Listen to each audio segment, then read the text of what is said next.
Hi అండి. ఈరోజు కంచి కామాక్షి అమ్మవారి గురించి తెలుసుకుందాం. కంచిలో వెలసిన ఏకాంబరేశ్వర స్వామి పంచభూతాల్లో పృథ్వీలింగంగా విరాజిల్లుతున్నారు. పార్వతీదేవి ఇక్కడ పరమశివుని సైతక లింగం రూపంలో పూజించిందని ఆలయ స్థల పురాణం ద్వారా మనకి తెలుస్తోంది. పార్వతీదేవి ప్రతిరోజు పరమశివుని సైకత లింగాన్ని అంటే ఇసుకతో చేసిన లింగాన్ని పూజించేదట. పార్వతీదేవిని పరీక్షించడానికి పరమశివుడు పెద్ద అలలతో ఆ లింగాన్ని ముంచెత్తారట.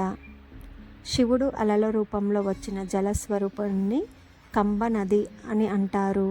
అయితే పార్వతి అలల దాటికి తాను పూజించే శివలింగానికి హాని కలగకుండా ఆ లింగాన్ని ఆలింగనం చేసుకుని అలాగే ఉండిపోయిందట.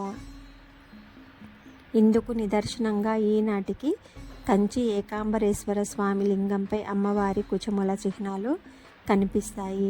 పెద్దగా జనసమ్మర్దం లేని సమయంలో పూజారి గారిని అడిగితే తప్పక చూపిస్తారు.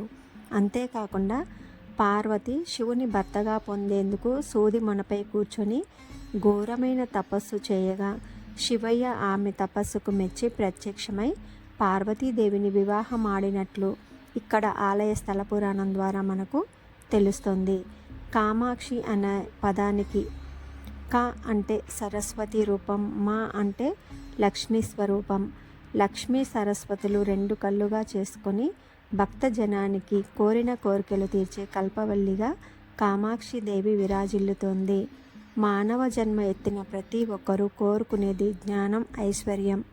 కామాక్షి దేవిని ఆశ్రయిస్తే ఈ రెండింటితో పాటు మోక్షం కూడా లభిస్తుందని విశ్వాసం.